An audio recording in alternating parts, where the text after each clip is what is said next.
All right, folks, we're going to get started.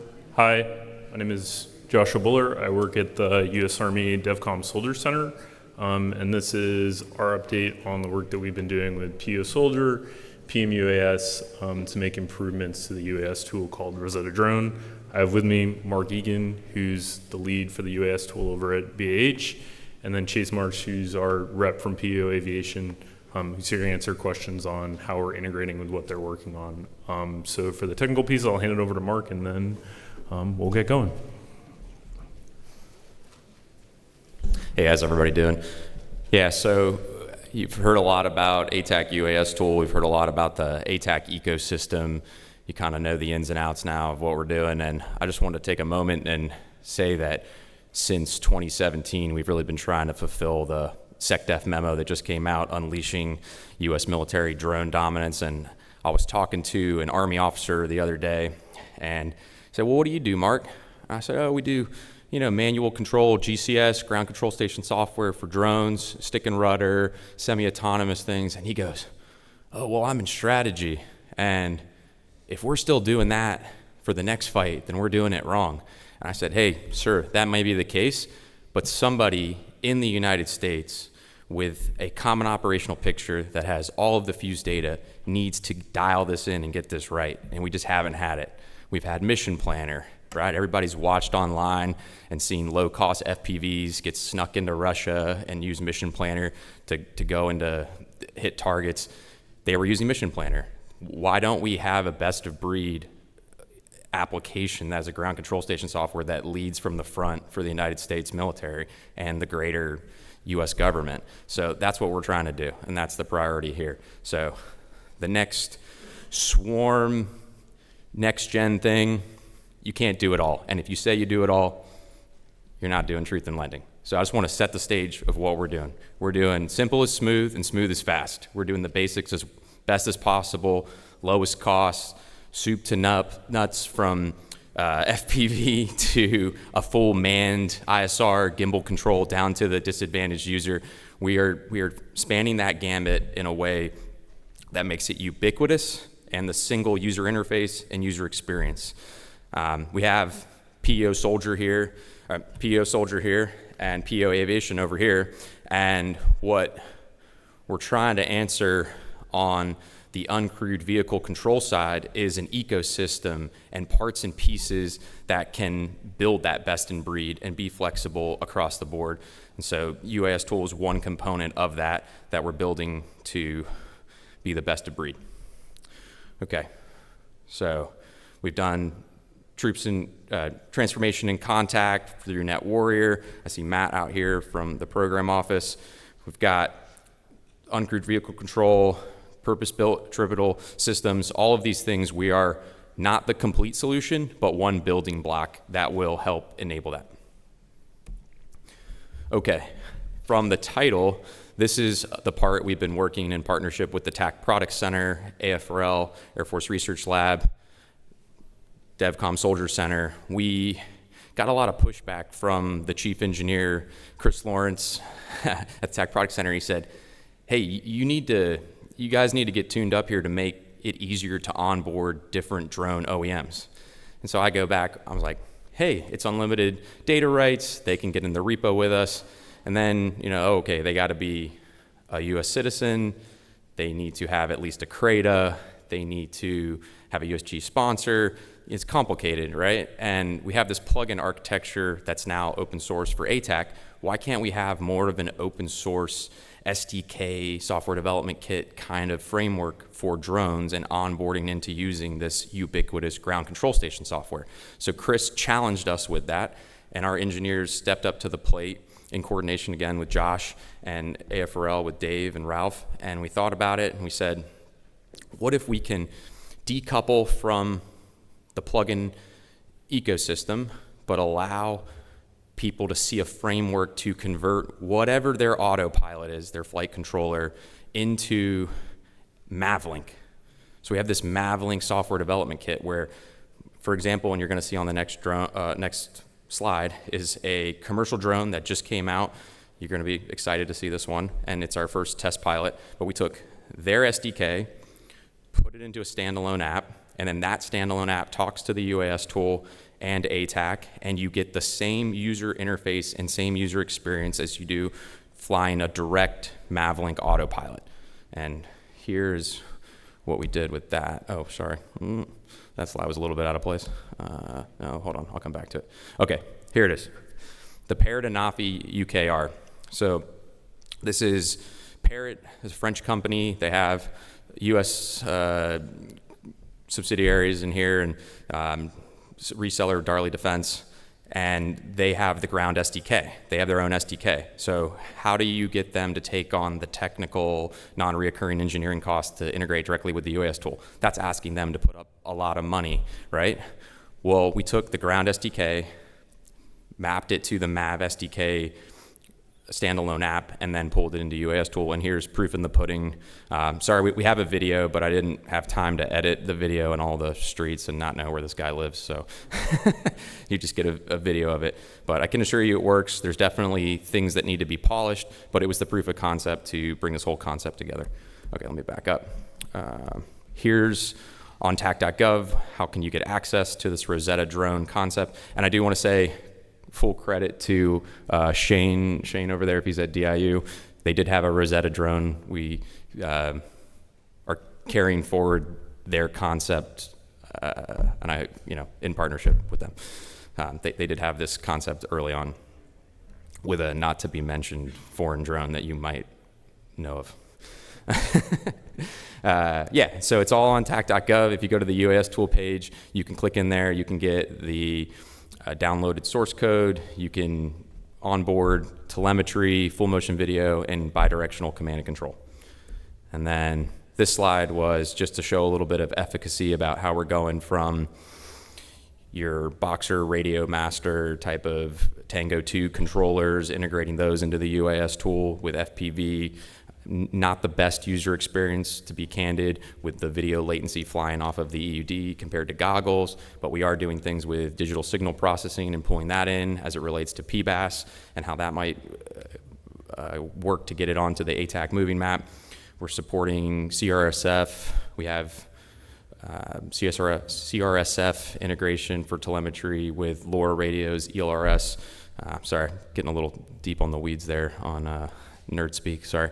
FPV drones, we have ways to integrate them in and get the read-only telemetry on the map. So even if they're up for only a few minutes and you want to see them hit the target and you have an Overwatch drone, we're doing that. And we also are integrating new gimbals, and some of the gimbals that we're integrating with are HoodTech, Octopus, on the Stalker drone, Trillium, and a few other, Next Vision, and some others that I'm forgetting.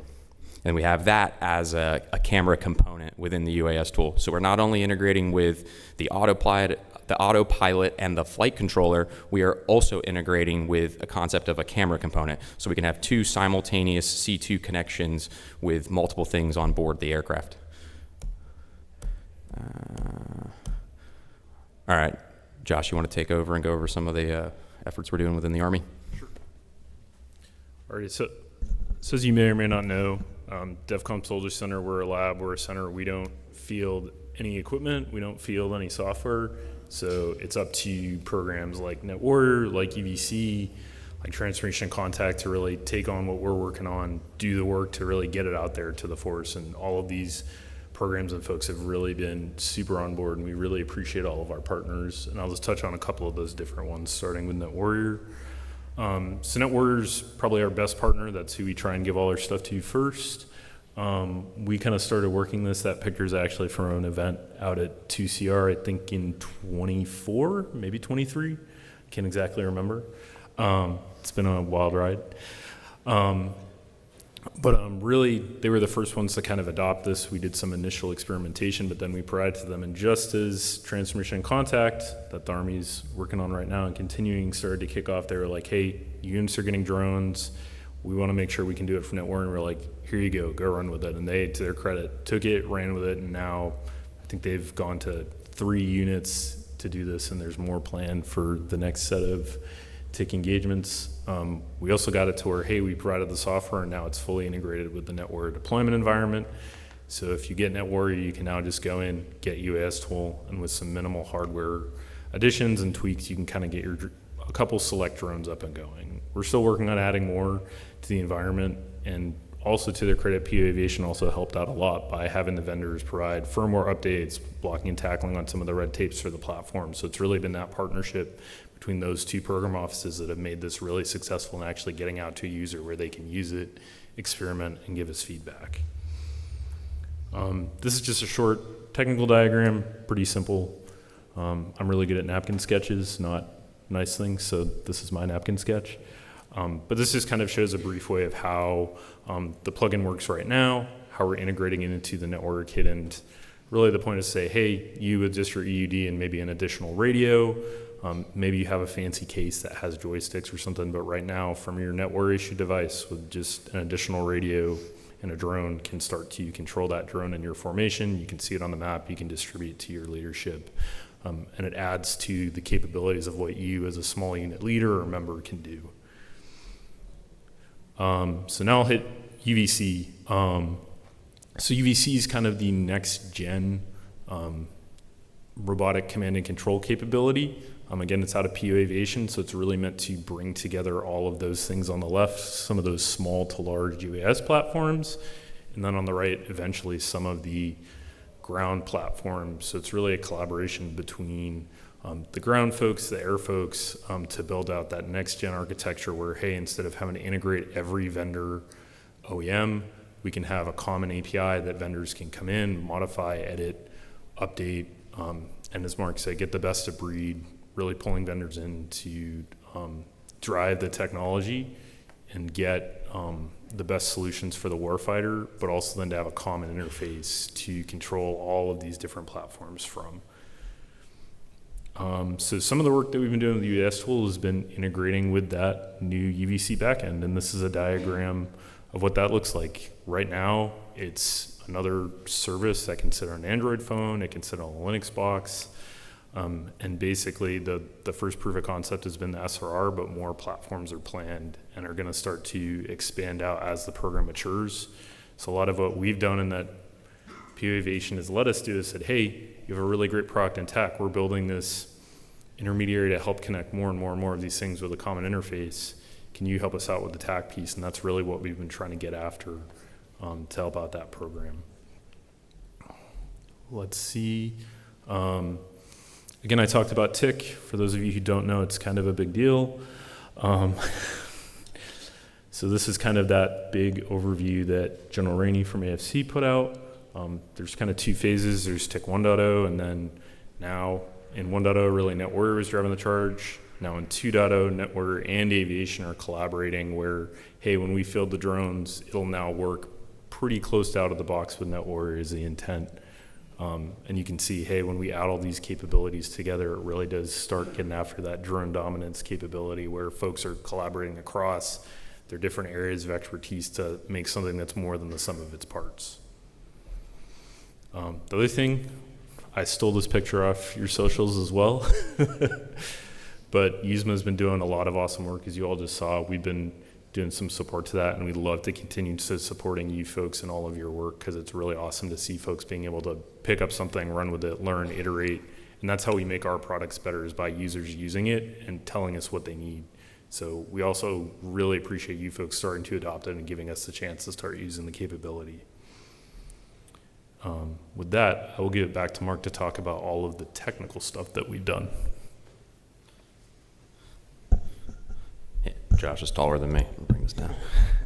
Yeah, without user feedback and just being shelfware, and I think the ability to be able to get ATAK UAS tool out to the most users, collect the most feedback, the different concepts of operation, you know, talking to Robert from West Point and their team, he was saying, hey, we've chose this radio, the micro hard, and us being able to be good integrators, we said, okay, well now be careful with the micro hard because it'll take up a network interface and your commercial Android device won't be able to have another network connection.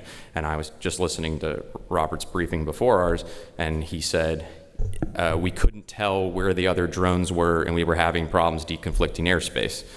And we also know of a tragedy right down the street from here a few months ago at DCA, and our team thought about that hard. We got requests from the program office from PEO Soldier, and we said, how can we, this is gonna happen with an unmanned system. It already has. We've seen a couple Cessnas been hit by a DJI Mini, and we said, ATAK has all of the components to do this, identify friend or foe, and be combined with counter UAV systems. And so within ATAK UAS tool, it's not on the list here, but we've done extensive geofencing with ATAK Core, where you can draw around the marker, a geofence, any other marker that intersects. The drone will do not a semi-autonomous task, an autonomous task. So even if the operator isn't paying attention, the drone could be set to land immediately. And in ATAK Core, the TAC Product Center and other teams just added the ability to do 3D shapes. So we've created a couple vignettes, and I have some videos if you want to see me after the briefing, of drawing a restricted operating zone, ROS, around where you're going to fly the drone, so the operator has a visual indication of where they should be go and no-go criteria. You can tilt ATAK into 3D and see all of that. And we're hoping to get Robert spun up with some tactical edition phones so he can connect to a TAKServer or a terrestrial tactical radio network and be able to deconflict airspace and fly drones over top of each other. All right, so I think we have a slide for each one of these. So these are some of the new features we have out there. I've alluded to a few of them. All right, and I apologize. They're just screenshots this year. They're not full up videos. I know I saw John Rigg at the UK. He's really got video editing capabilities over there. We gotta go collaborate with him. Yeah, so one thing that also probably should have been just as big of a thing, similar to Rosetta drone and being able to pull in any autopilot, is our ability for not just multi-UAS support, but everybody's been banging down the door since day one. Like, Mark, I don't care if you can dodge one wrench. I want you to dodge 10. And I go, no, we need to fly one drone, and we need to fly one drone well. We need to not get distracted by swarms. We'll get there. We'll figure it out. And finally, it's come to fruition. But it came to fruition in a really crazy way, because we also realized, why can't we do unmanned ground vehicles and unmanned surface vehicles all in the same tool? So we started to toy around with that, and we've now had a few proof of concepts where we've had UGVs connected and UAVs connected all at the same time. And obviously it's really on the data link. Are they on the same subnet, or are we on two different network connections through Network Monitor? Is one on a Silvus, one on an MPU5 or a TrellisWare? Is one over a cellular connection? It could be any of those. And so I'm not saying it's fully polished and ready to be productized, but definitely all the building blocks are there, and it will be out very soon in the next release within a few weeks here. Anything else we want to say on that? All right. Oh, well, I do want to say the UVC program really pushed us with the user feedback for better ways to interact with the drone in a geospatially aware fashion, where you're just seeing the map and the marker and being able to task from there. So I think I have another slide dedicated to that, but I think it's important on this slide, because how do you control each drone? So right now, you hit the play button and you jump into each drone, and then you teleop or semi-autonomously send it a mission set through that, and then you pop out of it and go into the next one. You can now also click on the UAV marker on the map, pull up an extended radial that you'll see later, and you can attach a route and task it from right there. Right there, aware of which drone you're tasking, not needing to know the name, but seeing where it is in relation to the route, and it's all geospatially aware and context aware for the user. All right, so for PBAS, some of the FPV, first-person view drone support, bespoke Mavlink support, we've now added that CRSF. Probably for this audience, I won't go too deep into the FPV telemetry and how that comes over, serial, different ways to pull it in, but we have that read-only support, the USB camera video capability to pull in disparate, non-compliant video streams, get those in there. We've also worked with a few things that have pulled in FPV analog video and done some DSP. We've got a few things cooking with a couple drone OEMs that are going to have out-of-the-box support with this for read-only capability into ATAK and UAS tool.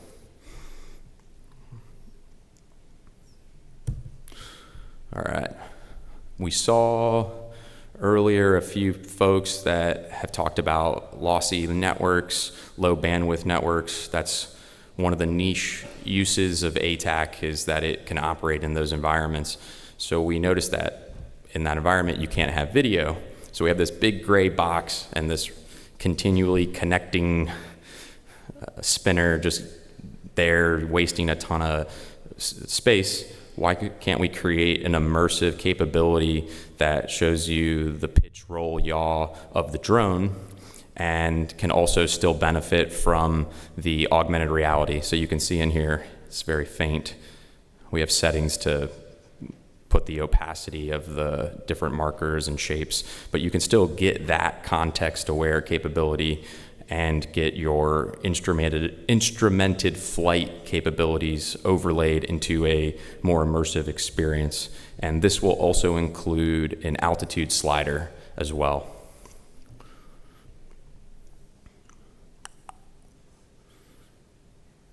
Yeah. Obviously, this one, flying IFR, make sure you're doing it legally, probably for the military. Disclaimer. Okay. Fixed wing VTOL. Yeah, so we're realizing that, yeah, we want to be a common UI, common UX, but we need to be flexible and provide a different user experience when it comes to fixed wing. So these are some of the early rollout of that and ways to manipulate the RC channels on a physical controller, do manual takeover, have safety of flight as we get this moving.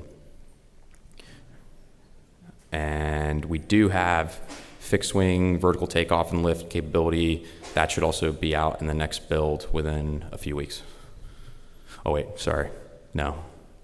It will be out for one platform in particular, and then we'll have a more ubiquitous mission planner setup equivalency after that. So probably a couple months.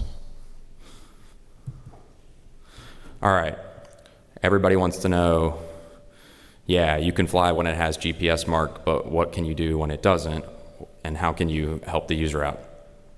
So most people in here are familiar with basic land navigation, land nav, and resectioning. So you get a compass out, you have known things that you see in the horizon that you can mark on a map, and you can vector yourself and find the intersecting points to locate where you are. With the drone, even when we don't have GPS, we'll still have the altitude, the attitude, we'll have a lot of metadata, and we'll have this video. So being able to use those capability to do that same resectioning capability is proved pretty effective with the different drones. So at least you can figure out where the drone is, and we can still give you the sensor point of interest to derive a 10-digit grid target on the map.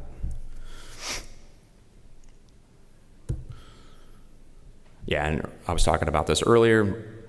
We've been pushed to come up with better UI, UX, more contextually aware, so we've revamped the whole custom radial menu for the UAV markers. And that's a good evolution. A few years ago, AJ from the Corona Fire Department also pushed us with feedback saying, hey, it'd be really cool if you could move the Mil standard 2525 marker to actually be the heading of the aircraft on the moving map as well. So you can see that in here, we did that. One of our chief engineers likes to tell me that's breaking the Mil standard, but if the user's happy and they're going to use it, then maybe the standard should be updated. All right. Okay, robot picker, not too much new here. We added support beyond the micro-hard radio from Canada and the different enclosures it comes in for a few of the different small drones. We've also added doodle support. That's still coming out. And then big news is it's now available public distro A. So if a radio OEM, what I find is it's really difficult for these small drone OEMs to create a complete package. They have to do the hardware. they have to tune the aircraft. They have to make sure the performance flight characteristics are beyond reproach, and that's hard enough. Worrying about the ground control station software, worrying about the physical controllers. Lucky for them, we have a couple good ones out there. There's, well, I shouldn't name them, we're agnostic, but there are a ton out there that are working that problem set that they can fall in. Samsung builds really good devices. There's other devices out there as well. So another component of it is, how do you easily pair the air and ground radios when you want them to just be a point-to-point system and work together? So robot picker, probably a bad name, should be radio config tool, is how you pull those capabilities together and get those two radios talking to each other and make sure that the drone is all ready to go paired. I know that is a really big sticking point for the users, is the equivalency of a DJI or another commercial drone where you just click a button on the controller, you click a button on the drone, they beep, they're paired. Trying to get to that giddy up and go mindset of how do I get flying the fastest and the best and the safest, we're still working towards that, and we need to kind of wire brush ourselves to do a better job on that, because that's a big barrier to entry where we lose a lot of users. Users get frustrated. Hey, I can't launch the drone. Oh, I had to hold it over my head. Oh, I had to do a calibration where I had to, go around in a circle, put my right foot in, shake it all about. And you're like, yeah, some of it's out of our control, but we're definitely striving to make it better. All right. I think Alexa kept this slide in. Yeah, these are some other peripheral plugins that kind of enable ATAK UAS tool, and the ecosystem network monitor especially is a big one that we rely on in making that better. I think we really have to get past how difficult networking is with drones and Android devices. I mean, that is the crux of what's killing us right now. If we could not have to have the user statically assign an IP address and know the IP address of the drone and what their ground one should be, like, that is plaguing us to get off the ground, literally. And then I just wanted to show all these other plugins because they're derivative concepts from the work we've done with the UAS tool to save the government money and make those capabilities more ubiquitous and more approachable for users that aren't going to have a drone and pick that up, but may want to see augmented reality over a video, or may want to do object detection locally on the device. So these are some of the children out from the main line of effort. Cool, I'll pass it back to Josh. Yeah, so obviously we've come quite a ways. There's still a lot of ways to go. We're really grateful to everybody in the community, the users who give us the feedback, the program offices who take our stuff and break it and make us fix it. We appreciate it all, and we're looking to keep going and make this a successful tool with our partners at PO Soldier and PVOA Aviation. That's all that I got. I'll open it up to questions, and I really hope there are questions because they're awesome. I see one in the chat that says, are there any plans to consolidate the various audio ML plugins into one plugin? I can give my take, and then maybe Mark knows something that I doesn't. I don't think there are current plans to do that, but I think both have similar levels of support. So that could be feasible, but I think having multiple vendors who may have voice things that can do different things isn't necessarily a bad thing. But I know if the government's funding both, we should probably figure out how to make them work better together. And I don't know if, Mark, you're tracking any of the voice control efforts better than I am. Yeah, I was wondering if that question was supposed to be for our room or not audio. I was thinking video ML, maybe because of the object detection we do. Well, let me say video ML first. So we did work with Nate Soul at BBN and AFRL, and Josh has been really flexible to work with those various entities, and the ATAK Vans plugin was opened up, video AI neural systems, ATAK Vans, and in there, we only did TensorFlow Lite, and Nate opened it up and now added PyTorch and a bunch of other ways to load different models of various sorts. So on that one, we have it that way. For audio queuing a drone, we have a concept that came out of the ATAK core, where a plugin is a producer and another plugin is a consumer. So the ATAK UAS tool now ubiquitously produces a drone asset that another voice-enabled plugin can send tasks to. And so we have that architecture there to be flexible depending on which audio, voice, ML you want to use to task the drone. And we have a couple videos and vignettes of that working. Mostly right now it's the basics of take off, change altitude, and then run a mission. Yeah, and just did I break? I did for a second. Just another note on the video piece. As part of that improvement, we're also working with AI2C and their Shrike effort. I don't know if they're briefing this week, but as they start to do more and more computer vision stuff for the Army, they're very well integrated with the UAS tool and have been awesome partners. We're not the greatest at building models, but they are, and we have worked with them to build a platform where they can start to deploy some of those, and we're having ongoing discussions about how we can continue to give them a platform for when they create the next great AITR model, or C5 creates the next great AITR model, they can just throw it right in. Yes. So we had the mobile Jekyll presentation this morning. Have you done stuff where you've had a UAS operator running UAS tool and mobile Jekyll and is able to easily kind of go into those fire mission workflows and then send to like a FATEDS direct? So obviously, Liam, as you know, we produce a sensor point of interest, so a target marker, target grid, and that grid, because it's using the ATAK core tools, you can operate it the same way you would with just your own digital pointer, and you can pull the 10-digit grid right into your 9-line, the same workflows. So that's where, following the MIL standard 2525, following the now codified Joint Staff MIL standard 6090 COT spec, we're compliant to just go right into those tools. But we haven't, I don't know if you've I can talk to that a little bit. So I think there have been kind of two use cases where that's been done. One was actually in that picture back when I said we were supporting 2CR. We worked with NetWarrior and some vendors and other stuff to send UAS data over to and TAC data over to an unclass AFA TEDs. So they use that workflow out in Europe for, I think, Sabre Strike.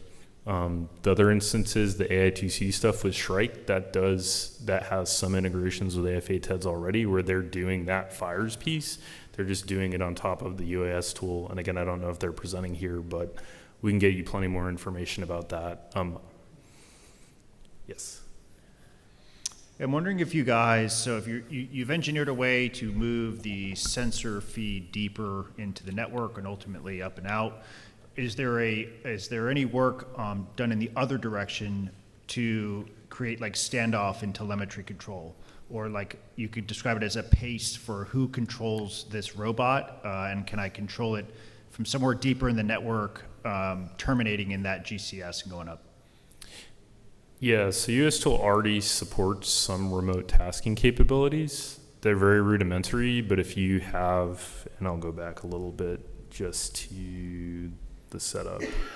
So if you have it connected in this configuration on another ATAK with the UAS tool, you can go in, open it up, select your asset and say, hey, I want to do gimbal control. Hey, I want to do tasking control. And that'll send a request to the pilot and say, hey, can I remote task this drone? Yes, no, and they can thumbs up or thumbs down. It's pretty rudimentary at this point, but it does work. I've used it for demos actually a couple times. I was up in Natick, Massachusetts, where I work, doing a brief to a bunch of CSMs, and folks were down in North Carolina flying the bird, and I was like, hey folks, look at this. I can say, hey, go here, hey, look here.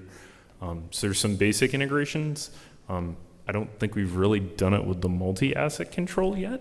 We haven't had an event where we've had that many things in the air and folks remote, but that capability is in there as long as you, again, the hardest part is that networking configuration to make sure everything kind of works the right way.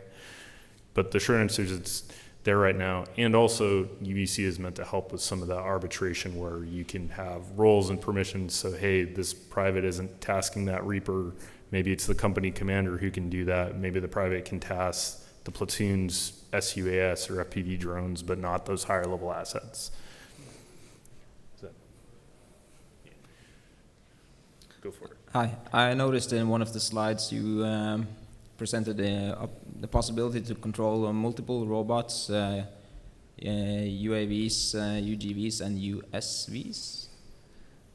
Do you have any plans to extend on USV control with maybe a separate plugin? I'll turn that one over to Mark. I do ground stuff. The government is always right. Whatever the customer wants. Yeah, we'd like to do a UXS plugin, a UMS plugin, whatever the right nomenclature is, and go to that. But we also want to under-promise and over-deliver. So baby steps right now, but changing that user interface and that user experience should be doable, and we have a lot of the pieces to do that. So yeah, I don't think we would do a separate plug. Well, we can, sure, but we're maybe looking to consolidate everything because we do have an ATAK UGV tool, but it atrophies and isn't as caught up as the UAS tool. And then there isn't as much crowdsourcing of bug reporting on that tool compared to the UAS tool. So yeah, you don't want to become too bloated and try to do too many things, but then you also want more eyes on it and more feedback. It's a trade-off. All right, thank you. Yeah. I'll do one from the chat. Is there a list of companies that are already in Rosetta Drone? The short answer is yes. There is a list of compatible drones on the tak.gov wiki that you can look up. We try and keep it updated every so often, Mark and his team. It may not be comprehensive, but it does have a list of, hey, these are the drones that are supported, and that's also in the user guide for UAS tool. But on the wiki, it'll say, hey, these are all the functionalities that works, and it talks about different levels of integration based on the different platforms and what vendors have supported, what we've focused on supporting based on what our users have provided. I love being candid. Yeah, documentation and whatnot, it's not really always the strong suit. Yeah, I think they're asking for the Rosetta Drone Mavlink SDK specifically, and none of those are actually productized and released onto tak.gov now. They're in beta stages, and we can facilitate beta releases of those. But yeah, there's few and far between of that right now, but there's definitely a few on the horizon that are going to be coming out.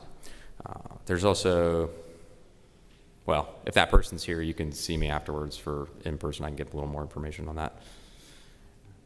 And I want to say about the compatibility matrix is in the manual, we do a bit of a cop-out. We say level of interoperability 1, read-only, level of interoperability 2, and it's a little different than probably the standard of LOIs that are out there, gimbal control and then full C2. And then people were like, well, what's full C2 mean? And then we're like, oh, yeah, this one won't do an orbit, but this one will. You know, and so we try to create a more robust sheet that goes into excruciating detail of those different features. But again, how often are we updating it? It takes resources, it takes time, it takes access to those platforms, it takes time to get to a range to fly it. So, yeah. Anything else? That was a good amount of questions. Anything else? Going once, going twice. I just want to shout out, there's so many friendly faces in the room, I'm sure online, a lot of people that contributed to this, people that have believed in us for 8+ years. I see Marshall is originally, like, it's actually his idea. This whole thing is kind of his idea. It's kind of cool, keep seeing him in the room.